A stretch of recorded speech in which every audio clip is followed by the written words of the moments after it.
ఇప్పుడు మనం కిషన్ బాగ్లో ఉన్నాం. కిషన్ బాగ్ అంటే మెహదీపట్నంకి కనీసం ఒక 7 కిలోమీటర్ల డిస్టెన్స్లో ఉంటాం. అటు బహదూర్పురా నుంచి వస్తే కనుక 2 కిలోమీటర్స్ డిస్టెన్స్లో ఉన్నాం మనం ఇప్పుడు. ఇక్కడ కాశీబుగ్గ దేవస్థానం, ఇది ఎండోమెంట్స్ సంబంధించిన ఆలయం అన్నమాట. ఇక్కడ శివుడు చాలా ఫేమస్. ఇక్కడంతా మూసీ నది ఈ పరివాహక ప్రాంతంలో ఈ టెంపుల్ అనేది ఇక్కడ వెలిసింది. కనీసం ఒక 200 సంవత్సరాల చరిత్ర కలిగిన ఈ దేవస్థానంలో మనం ఉన్నాం ఇప్పుడు. ఇది ఇక్కడ కొన్ని సంవత్సరాల క్రితం, అంటే 200 సంవత్సరాల క్రితం ఇవన్నీ అడవులు, ఇంత నాగరికత అనేది అభివృద్ధి చెందకముందు అడవులు ఉండేవంట. ఇక్కడ మునులు తపస్సు చేసేవారంట. అలాంటి స్థలంలో మనం ఉన్నాం ఇప్పుడంటే. ఇదంతా సిటీలో కలిసిపోయింది కనుక ఇప్పుడు మనం ఈ విజువల్స్ అన్నీ కూడా మనం చూస్తున్నాము. ఈ టెంపుల్కి ఎంతో చరిత్ర ఉంది. ఒకసారి మనం లోపలికి కూడా వెళ్ళి ఆ వివరాలన్నీ కూడా మనం తెలుసుకుందాం రండి.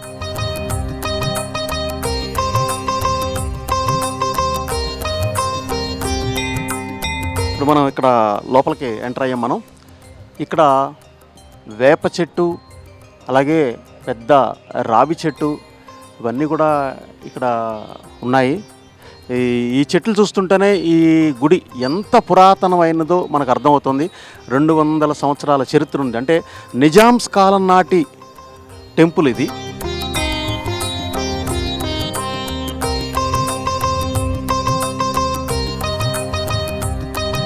ఇక్కడ ఎంతోమంది చూడండి వాళ్ళ కోరికలు నెరవేర్చుకోవడానికి ఇక్కడ ఎంతోమంది భక్తులు ఇక్కడ ముడుపు కట్టారు ఈ చెట్లకి, వాళ్ళ కోరికలు తీర్చుకోవడానికి.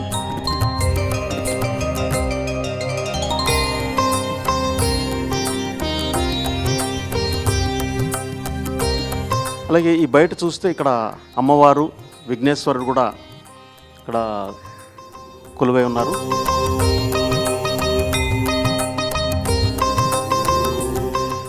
ఈ గుడి యొక్క ప్రాముఖ్యత ఏంటంటే ఇది ఇలాగా కిందికి ఉంటుందన్నమాట. అంటే అండర్ గ్రౌండ్లో ఉంటుంది ఇదంతా కూడా. విశేషమైన రోజుల్లో చాలా విశేషంగా ఇక్కడ పూజలు అవి జరుగుతుంటాయి. అంటే మహాశివరాత్రి, కార్తీక మాసం ఇలాంటి రోజుల్లో చాలా విశేషంగా ఇక్కడ పూజలు అవి నిర్వహించడం జరుగుతూ ఉంటుంది.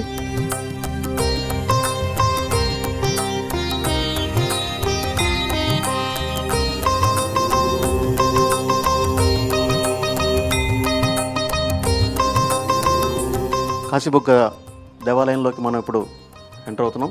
ఓం నమః శివాయ. ముందుగా మనం నందీశ్వరుని దర్శించుకున్న తర్వాతే ఏ శివాలయంలోనైనా శివుణ్ణి దర్శించుకోవాలి. ముందుగా మనం నందీశ్వరుని దర్శించుకుంటున్నాం.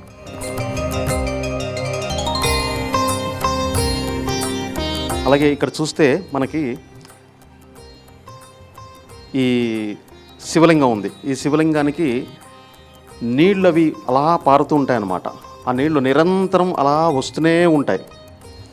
అలాగే భక్తులు పూజలు కూడా ఇక్కడ విశేషంగా చేస్తూ ఉంటారు.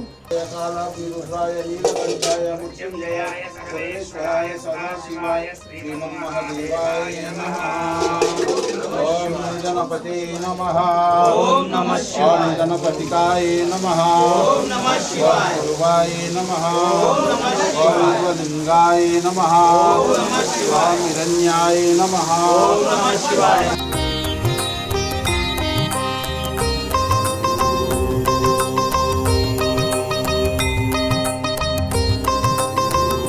అలాగే ఈ ఆలయంలో ఇక్కడ పనిచేసే అర్చకులు శ్రీ సురేష్ శర్మ గారు మనతో పాటు ఉన్నారు. వారి మాటల్లో ఈ యొక్క దేవాలయం, దాని స్థల పురాణం ఏంటో ఆయన మాటల్లో విందాం. నమస్కారం అండి, నా పేరు సురేష్ శర్మ. అయితే ఈ యొక్క గుడి వచ్చేసి కిషన్ బాగ్ కాశీబుగ్గ దేవస్థానం. ఈ యొక్క దేవాలయంలో ప్రతినిత్యము స్వామివారికి అభిషేకం, అంటే జలం ఎప్పుడు స్వామివారికి అభిషేకం అయి వస్తుంటుంది అన్నమాట. గంగమ్మ అమ్మవారు ఈ యొక్క ఆలయం వెనకాల పెద్ద బావి ఉంది, ఊట బావి అంటారు దాన్ని. ఆ ఆలయంలో అంటే ఆ ఊట బావి నుండి ఎప్పుడు నిరంతరం నీళ్లు అంటే ఊరుతూ ఉంటాయి. ఆ నీళ్ళే స్వామివారికి శివలింగం మీదకి పానిమఠం మీదకి నీళ్ళు వస్తుంటాయి, జలం. ఆ జలంనే భక్తాదులు స్వామివారికి అభిషేకం చేసి తర్వాత ఆ తీర్థాన్ని తీసుకెళ్తుంటారు. ఆ తీర్థాన్ని తాగడం వలన ఒక 5 రోజులు 10 రోజులు అట్లా డైలీ తాగుతుంటారు. ఓం నమః శివాయ అని స్వామివారిని మనసులో ధ్యానం చేసుకొని ఆ తీర్థాన్ని తాగుతుంటారు. ఆ తీర్థాన్ని తాగడం వలన వాళ్ళకున్న అనారోగ్య సమస్యలన్నీ తగ్గి అంటే వాళ్ళకు ఏది ఉన్నా కానీ తగ్గడం వలన వాళ్ళే మళ్ళీ స్వయంగా ఇంకొక భక్తులు కొంతమందికి చెప్పడం వలన అలాగనే పెరిగి జనాలు అయితే భక్తాదులు వచ్చి స్వామివారి యొక్క తీర్థాన్ని అయితే తీసుకెళ్తుంటారు. ఇలాంటి ఆలయం అనేది చాలా తక్కువగా ఉంటుంది. ఇక్కడ మనకు ఆలయానికి ఎదురుగా వచ్చేసి ధ్వజస్తంభం ఉండదు. ప్రతి ఆలయాన్ని మనం చూసుకుంటే ధ్వజస్తంభం ఉంటుంది. ఈ ఆలయానికి ఏంటంటే ధ్వజస్తంభం అనేది ఉండదు. ఎందుకు ఉండదంటే ఇక్కడ మనకు బలిపీఠం ఉంటుంది. ఇక్కడ ఏంటంటే ప్రతి నిత్యము మనము బలిపీఠానికి నైవేద్యం ఎక్కిస్తాం. దాని తర్వాత పరివార దేవతలు కూడా నైవేద్యం ఉంటుంది. ఇక్కడ మనకు వృక్షాలు ఉన్నాయన్నమాట, రావి, మాడి, దాని తర్వాత జువ్వి. ఈ వృక్షాల పురాణాలు ఏంటంటే వాళ్ళకున్న కోరికలు నెరవేర్చుకోవడానికి ఎర్రని రేవిక, పీసు తీయని ఒక కొబ్బరికాయ, ఆ కొబ్బరికాయని తీసుకొని వచ్చేసి స్వామివారి దగ్గర పూజ చేసుకోవడము, లేదంటే ఇక్కడ కూర్చొని అమ్మవారి దగ్గర ధ్యానం చేసుకొని ఆ ఎర్రని రేవిక ముడుపు కట్టి వాళ్ళకున్న కోరికలు సంతానం కానీ, వివాహం కానీ, విదేశీ ప్రయాణం కానీ, భూమికి సంబంధించిన తగాదులు కానీ, కోర్టుకు సంబంధించినటువంటి ఏదైనా ఒకటి వాళ్ళకి సంబంధించినది వాళ్ళ శక్తి మీద ఏదైనా ఇబ్బందులు ఉన్నా శక్తిని ఈ యొక్క స్వామి స్థల పురాణం ద్వారా అనుగ్రహం ఉండాలని నమస్కారం చేసుకొని ముడుపు కట్టుకుంటారు అన్నమాట, భక్తుల నమ్మకము.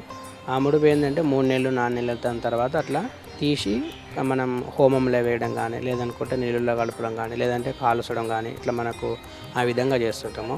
ఇక్కడ ఏంటంటే శివకేశవులు, ఇప్పుడు మనకు లోపలికి వెళితే శివుడు ఒక సైడ్ ఉంటారు, ఆంజనేయ స్వామి, బ్రహ్మమూర్తి, దాని తర్వాత నారద మహామణి, ఈ పరివార దేవతలు ఒక సైడ్ ఉంటారు. అటుపక్కనే మనకు తటాకం అంటే చిన్న బావిలక్కల గుండం ఉంటుంది అన్నమాట. ఆ గుండం నుంచే మనం నీళ్ళు తీసుకొని నిత్యార్చన నిత్య కార్యక్రమాలు కూడా మనం డైలీ చేసుకునే అవకాశం ఉంటుంది. అష్టబంధనం అని ఉంటుంది అన్నమాట ఇక్కడ ఆలయంలో. అంటే మన గోపురానికి వచ్చేసి పాములు అష్టబంధన సంకల్పం ద్వారా ఋషులు మునులు ఇక్కడ చేసినారు. 300 సంవత్సరాల పూర్వ పైమాట అని మన పెద్దలు చెప్తుంటారు. అంతకన్నా ముందు ఎన్ని సంవత్సరాలు, ఎన్ని వందల సంవత్సరాలు అనేది భగవంతునికి ఎరక. అయితే ఇక్కడ ఏంటంటే పాము నిరంతరం అంటే శ్రావణ మాసం, కార్తీక మాసంలో వస్తుంటే పాము తెల్లవారుజామున కూడా ఎప్పుడు వస్తుందో తెలియదు, కానీ ఇంతవరకు ఎటువంటి ఇబ్బంది అయితే లేదు పాము వలన. నాగసర్పం ఉంటుంది, దాని తర్వాత దానికి సంబంధించిన చిన్న చిన్న పిల్లలు కూడా ఉంటుంది, బావి వెనకాల ఉంటుంది. ఎవరిని భక్తులను కానీ, ఇక్కడ ఉన్న సిబ్బందిని కానీ, ఇక్కడ ఉన్న వాళ్ళని అయితే ఎవరేమీ ఇబ్బంది ఏమి పెట్టదు. ఇక్కడ మనకు ఈ ఆలయానికి వచ్చేసి ఫౌండర్స్ ఉన్నారు, దాని తర్వాత ఈవో సార్ శ్రీనివాస శర్మ గారు ఉన్నారు. ఇట్లా ఆలయంలో అభివృద్ధి చెందడానికి భక్తాదులు కూడా అందరూ సహకరించి మంచిగా అభిషేకాలకు వస్తుంటారు. నిరంతరం నీళ్ళు వారి శివలింగం దగ్గర పూజ చేసుకోవడం వల్ల కూడా రుద్రాభిషేకం చేసుకుంటే, మనం వేరే శివాలయం దగ్గర రుద్రాభిషేకం చేసుకుంటే ఫలితం ఏముంటుంది, ఇక్కడ 100% ఫలితం ఉంటుందని మన పెద్దలు చెప్పడము కూడా ఇతిహాసాలు చెప్పడము పురాణాలు. ఎందుకంటే నిరంతరం గంగమ్మ అమ్మవారు స్వామివారి మీద అభిషేకం చేస్తే అక్కడ పవర్ అంటే ఎక్కువ ఉంటుందని నమ్మకం మన విశ్వాసము. దాని తర్వాత ఏంటంటే ఇక్కడ ఆలయానికి వచ్చే భక్తులలో కొంతమంది బడంగపేట సైడ్ వెళ్ళిపోతున్నారు. అక్కడ అడ్రస్ కోసం కొద్దిగా మిస్ అవుతున్నారు అనమాట. కిషన్ బాగ్ అని టైప్ చేసి 147 పిల్లల దగ్గర లెఫ్ట్ తీసుకొని రావాలి. ఇటు పక్క వచ్చేవాళ్ళు ఏదైనా అత్తాపూర్ సైడ్ నుంచి వచ్చిన వాళ్ళు నియర్ బై అత్తాపూర్ అని మనం టైప్ చేసుకుంటే బెటర్, ఎందుకంటే వెళ్ళి రావడానికి కూడా చాలా ఇబ్బంది అవుతుంది. ఈ నిరంతరం ప్రవహించే ఈ నీళ్ళ వల్ల క్యాన్సర్ పేషెంట్లకు కూడా క్యాన్సర్ తగ్గుతుంది అని చెప్పి కొన్ని చోట్ల నేను చదవడం జరిగింది. అయితే ఈ జలం అనేది మన శరీరంలో 80% మనకు జలం ఉంటుంది, దాని తర్వాత 20% మన ఆహారం ఉంటుంది కదా. మనకి ఎక్కువ నీళ్లు తాగమని డాక్టర్లు కూడా చెప్తుంటారు. మనం పూర్వం నుంచి కూడా మనము అంటే అన్నానికి ఇబ్బంది ఉన్నప్పుడు కూడా నీళ్లు తాగి బతికిన మన పెద్దలు కూడా ఉన్నారు కదా. అయితే జలం ఏంటంటే ఔషధ గుణాలు అనమాట. ఇప్పుడు మనకు జలంలో వచ్చేసి చాలామంది టెస్ట్ చేసినారు, తర్వాత డాక్టర్లు కొంతమంది వచ్చిన వాళ్ళు కూడా చూసినారు. అది నమ్మకం. అంటే ఇప్పుడు మనకు క్యాన్సర్ అనే మనం గుర్తించలేం కదా. ఏదైనా కానీ శరీరంలో తగ్గడం వలన, ఇమ్యూనిటీ పవర్ పెరగడం వలన వాళ్ళకున్న సమస్యలు, అనారోగ్య సమస్యలు తగ్గి ఆరోగ్యంగా ఉండడమే మనకు కావాలి. మన వేదంలో మన శాస్త్రంలో చెప్పింది ఏంటంటే ఆరోగ్యంగా ఉండాలని మనం దీవిస్తాం, ఆయుష్య అభివృద్ధి వస్తుందని చెప్తాం. దాని తర్వాత వాళ్ళకున్న దాన్ని బట్టి ఉంటుంది. కాబట్టి మనకు ఫస్ట్ ఆరోగ్యమే మహాభాగ్యం. దాని తర్వాత ఇప్పుడు మనకు బోలాశంకరుడు కదా, శంకరుడు ఆరోగ్యాన్ని ప్రాప్తించేది, ధనాన్ని ప్రాప్తించేది మన శివుడే. కాబట్టి ఆ రూపకంగా కూడా జలం పారుతుంటుంది. కాబట్టి నిత్యం జలం వచ్చే ఆలయం లేదు. కాబట్టి ఇక్కడ ఉండడం వలన ఆ నీళ్లు స్వామివారి లింగానికి తగిలి పానిమట్టం సైడ్ చండీశ్వరం దగ్గర మనం నీళ్లు పట్టి ఇస్తాం కాబట్టి ఆ తీసుకెళ్ళి తాగడం వల్ల కూడా తగ్గుతుంది కూడా, చాలామంది తగ్గిందని భక్తాదులు చెప్పడమే ఇది ఒక నమ్మకం అన్నమాట. విశేషమైన పూజలు ఏ ఏ రోజుల్లో జరుగుతుంటాయి ఇక్కడ? ఇక్కడ ప్రతి మాసం వచ్చేసి ఆరుద్ర నక్షత్రం ఒకటి వస్తుంది. అప్పుడు మనకు శివపార్వతుల కళ్యాణం జరుగుతుంది. అమావాస్య ఒక రోజు ముందు మనకు మాస శివరాత్రి వస్తుంది. 11 మాస శివరాత్రులు వస్తుంది, ఒకటి మహాశివరాత్రి వస్తుంది. ఈ మాస శివరాత్రి 11 మాసాలకి 11 రుద్ర హోమాలు జరుగుతాయి. మహాశివరాత్రి అప్పుడు విశేషంగా ఇక్కడ భక్తాదులు స్వామివారి దర్శించుకుంటారు.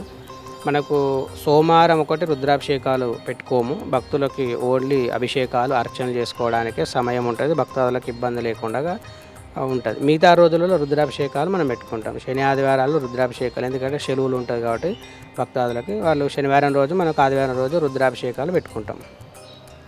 మహాశివరాత్రి రోజున ఎలాంటి విశేష పూజలు జరుగుతుంటాయి? మహాశివరాత్రి రోజు మనకు వేరే గుళ్ళక్కలు ప్రత్యేకంగా అయితే ఏం పెట్టాము, ఎందుకంటే ఇక్కడ వేరే ఆలయాల్లో మనకు ఒక్కసారి అభిషేకం చేసి అలంకారం చేసేస్తారు. మ్యాక్సిమం ఇంకా అంతే ఉంటుంది. ఇక్కడ అట్లా కాదు, నిరంతరం ఉదయం నుంచి మళ్ళీ లింగోద్భవ సమయం వరకు మధ్యలో 2-3 సార్లు మనకు మహా నైవేద్యం ఉంటుంది, స్వామివారికి అర్చనలు ఉంటాయి అంతే. ఇంకా తర్వాత సామాన్య భక్తులకు యథాప్రకారంగా ఎక్కడ ఆలయంలో లేనంత ప్రత్యేకత ఇక్కడ ఉంటుంది. ఇక్కడికి వచ్చినామంటే స్వయంగా మహాశివరాత్రి రోజు 1 గంట 2 గంటలు వెయిట్ చేసినా మనం డైరెక్ట్ స్వామివారికి అభిషేకం చేయొచ్చు అని ఒక నమ్మకం భక్తులకు పడిపోయిందనమాట.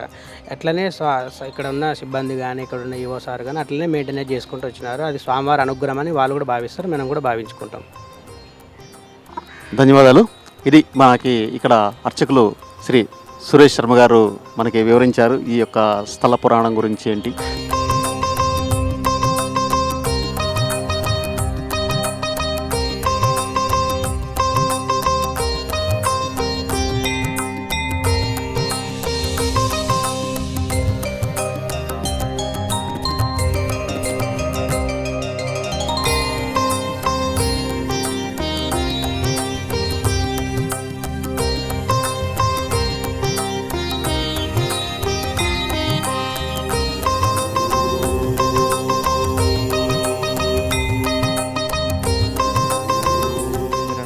कुलकर्णी है, एक इसको काशी बुग्गा बोलते हैं, किशन बाग पे है। ये बहुत पुरान 200 ईयर्स से ये टेंपल है। ये सेकंड काशी बोलते हैं इसको। हम कम से कम 15 साल से आ रहे हैं यहाँ पे, क्योंकि यहाँ पे जितनी भी हम भक्ति से श्रद्धा से हम जो भी मांगते हैं इसके यहाँ पे पूरा मन्नत पूरा हो जाता है। यहाँ का कहना है यहाँ का पानी कुछ भी अपने ऊपर पीने से या छिड़कने से अपना रोग निवारण हो जाता है। तो इससे श्रद्धा भक्ति से जितने भी आए तो उनका मनोकामना भी पूर्ण होता है।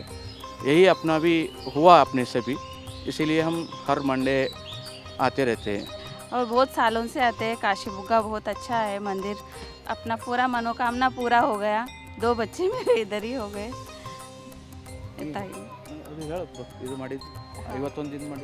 52 डेज मैं सेवा करी से हूँ यहाँ पे ही। बहुत अच्छा है मंदिर, मेरा पूरा हो गया मन्नत। ఇది ఈరోజు మనం కాశీబుగ్గ ఆలయంలో మనం కొంతమంది భక్తుల ద్వారా తెలుసుకున్నాం. అలాగే సురేష్ శర్మ గారు కూడా మనకి అన్నీ వివరించారు. ఇది ఈరోజు మన యొక్క స్థల పురాణ కార్యక్రమంలో కాశీబుగ్గ ఆలయం.